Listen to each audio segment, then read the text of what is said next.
montar, lo napamos con la salsa del cuantró con la naranja, lo presentamos y lo decoramos con unos cajitos de naranja, tenemos este postre.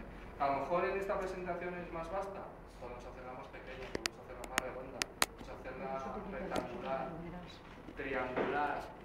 Ahí entra la imaginación de cada uno. Entonces, si lo dejamos más tiempo, el helado sabrá derretido. Ese helado está dentro, conservado y sellado, tanto por el bizcocho como por el crujiente que hemos hecho de la harina de huevo. ¿Lo cortamos y no lo comemos? No lo he comido.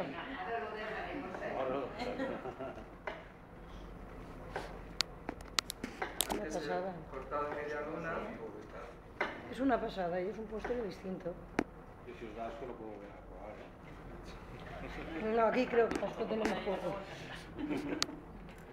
Tú no lo has probado. Ella no lo ha probado. Pues ahora me da Hombre, el cuerpo de Cristo. En vez de media luna, Vine pre en la comunión. venid y coged un trocito. Está muy bueno.